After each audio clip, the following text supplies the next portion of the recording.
What's going on, people? LB2000 right back at you, coming from the Monster Island Man Cave with the figure review. As a matter of fact, it's going to be a double figure review. Today I'm going to be doing the X Plus Godzilla 1962 30cm, the Rick Boy edition, as well as the Diamond reissue from his iconic film appearance in King Kong vs. Godzilla. The boxes are back there with the rest of the box graveyard back there. So I'm going to skip them, but the Rick Boy box was just a plain brown box with Godzilla's name on the front, 1962, as well as Japanese language of the title of the film. Whereas the reissue is just like all the other typical 30cm boxes, with the picture of the figure on the front, as well as the face of the figure in the background. Same Godzilla, his name, as well as the Japanese language of the title, 1962. So that's pretty much it as far as the boxes. Like I said, they're back there, but I want to skip them and just get right into the figures because that what matters most. So let's get into the figure. This figure, these figures are absolutely wonderful and beautiful to have. They just got everything right with these figures. The sculpt is absolutely spot on. It's perfect like he was in the film. The paint job is beautiful. The pose is just awesome. Everything about this figure is perfect, outstanding, in fact. And there are subtle and minor differences between the two. Whereas the Rick Boy, his eyes are a little bit tad bit darker, and the irises, excuse me, the white part of the eyeball. Whereas the reissue is a little bit lighter. Because you know in the film he had like a light yellow eyeball. The Rick Boy is darker yellow and the reissue is lighter. Also the dorsal plates are different. But this being a Rick Boy with the lighter feature on the Rick Boy, is the plastic or the material is translucent vinyl for the light to emit better when it's activated. Whereas the dorsal plates on the reissue is just like, you know, just straight vinyl, just like the rest of the body. They're both painted well. They both are sculpted perfectly. But those basically are the differences between the two figures. As far as Diamond is concerned, when Diamond first announced that they were going to be reissuing figures, one of the top concerns amongst fans was, were they going to be able to be exact duplicates of their original Japanese counterparts.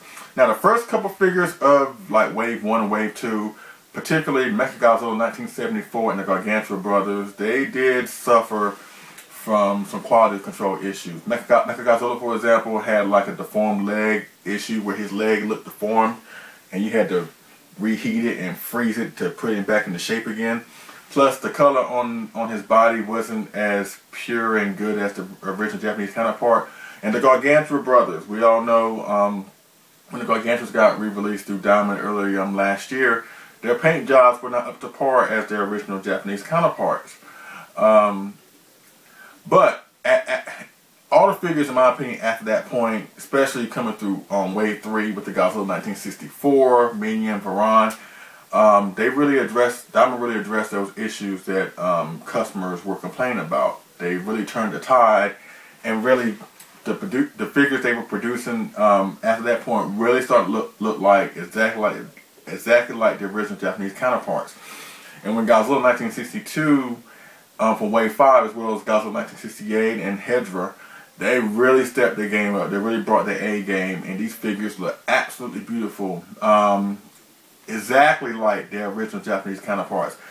I know personally when I got the reissue, I did say that I prefer the reissue of the Rick Boy. I'm going to just say now that looking at them now and really just looking at them, I can't pick one over the other one. The Rick Boy is awesome too. I'm not going to sell the Rick Boy short because they just awesome. They have just so much character with them, with a little dirt right here on his neck and his chest. And they got the same thing going on here. So Diamond really stepped the game up. And hopefully we'll get more figures from them down the line, but that's just another story. But even still, 1962 Godzilla, both versions are absolutely beautiful, and they're just awesome to have. Of course, a little brief history about the suit. This is from his appearance in the iconic film King Kong versus Godzilla. One of the most influential and most popular films, and one of the most commercially successful Godzilla films to date. And this is this suit offered a lot of firsts. That film offered a lot of firsts as far as Godzilla is concerned. Godzilla now does not sport any ears or any four toes on his feet. No ears, 3 toes, and that's how it remained for the rest of the Showa series. Now this film was in color. The prior 2 Godzilla films were obviously in black and white. So now we got a good idea what his color was, and what, and how it looked on the suit. It wasn't the popular misconception of green, but instead more of a charcoal grayish type of tint, with a little bit of green in there mixed in, as well as the type of dark yellowish tint on the dorsal plates. So that film showcased what Godzilla really truly looked like. And one thing about that film, I mean, I love the film, but I just wish that it could have been taken a little bit more seriously. I know I've said that lots of times, and I stand by that, because King Kong, 1933, a very legendary, very popular, a very great film with a lot of symbolism and messages in it. Godzilla 1954, the same thing, legendary, popular film, a lot of messages and symbolism behind it. And I felt when they put these 2 characters together that we would have gotten twice more impact. But it wasn't, unfortunately. As iconic and powerful and awesome this Godzilla suit is, and that's how he was in the film somewhat, sometimes it was taken away by some of the things he was doing, especially when it came down to Kong, where he was just, what I'm talking about, where he was doing that kind of like took away from the overall presence of him in the movie. And Eiji Tsuburaya, the guy in charge of special effects of the film, as well as the other films in the Ultraman series or whatever, it was then at that point he wanted the series to go into a more children's direction, and Toho backed him on that.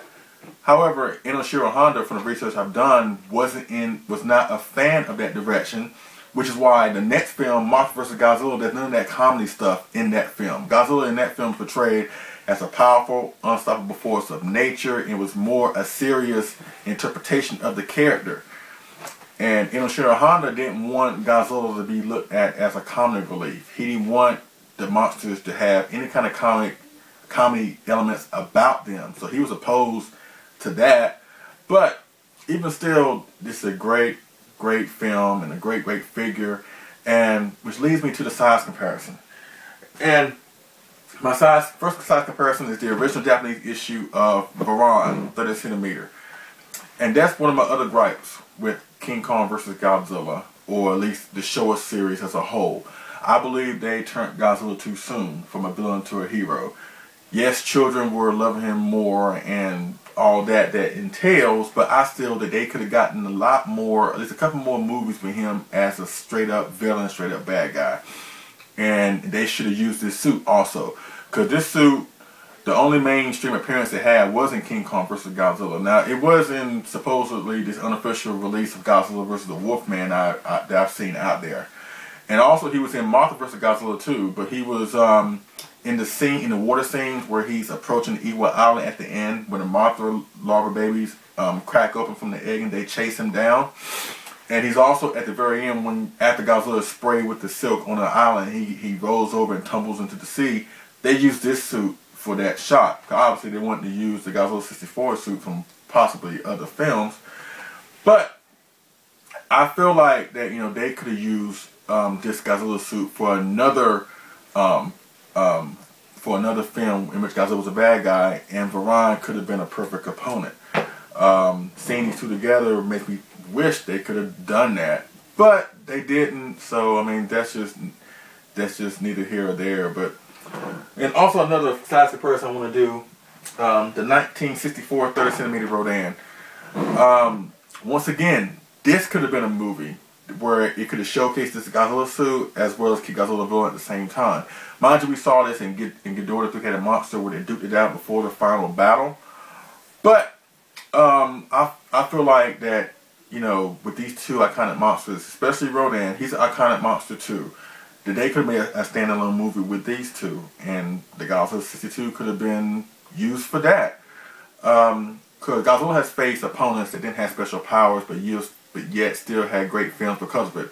Godzilla Raids Again, Anguirus didn't have special powers. Godzilla vs. Sea Monster, Emperor didn't have special powers, but both of those films were great, fun, highly entertaining films. So him fighting Rodan or Varan, who don't have special powers, still could have been an awesome Godzilla movie to date. But it was not to be. But that's my only gripe about King Kong vs. Godzilla or the Showa series. They turned Godzilla too soon. However, with that being said, I believe without King Kong vs. Godzilla, we wouldn't have gotten the great Showa films that came after it. Like Monster vs. Godzilla, Ghidorah Three-Headed Monster, Monster Zero, Godzilla vs. Sea Monster. Because I believe him fighting on him being paired with King Kong, that marquee value gave the Godzilla series the momentum and the motivation and just the traction that was used to have more films come down the line. This film showcased that, you know, by him hanging there with King Kong, that Godzilla is a bankable star in his own right, and obviously with the rest of the Showa films that came behind it, really proved that. So that King Kong vs. Godzilla, it deserves a lot more credit, and it deserves a lot of credit. But for me personally, I just wish it could have been taken a little bit more seriously. But even still, Godzilla 1962, one of the most iconic Godzilla designs in the entire franchise. I wish we'd have had more film appearances. But even still, it's a great design, and they turn a great figure to have when you get the Rick Boy or the reissue. The Rick Boy comes with a light-up feature, and it's not the best light-up feature out there. I don't know if you can see the light-ups or emanating through the fins that well, but they're not as bright as other light-ups, and it's not on the same par with Godzilla 1964 Rick Boy with the blue LED, but still, it's a good light-up feature to have. The Diamond reissue is still out there, even though it came out in September of last year. He's still out there under 150 bucks, so I highly recommend you pick him up, especially if you're a fan of the Showa Godzilla suits. And this one's probably, like I said, one of the most popular and most iconic Godzilla designs ever, and I highly recommend you pick him up. So, with that being said, I thank y'all for watching. Oh, a couple plugs in. Check out the X Plus Collectors Facebook group on Facebook, the Kaiju Brotherhood on Facebook. Check out KaijuAddicts.com, run by John Stanowski. Excuse me. A great website devoted to X Plus, what's coming out, what's been out, everything you want to know about these great, awesome figures are in their website. So check it out. So once again, thank y'all for watching the Godzilla 1962 from X Plus 30cm Rick Boy and Diamond reissue. Alright, and I will see y'all again on the next figure or movie review. Alright, y'all take care and have a good day. Bye.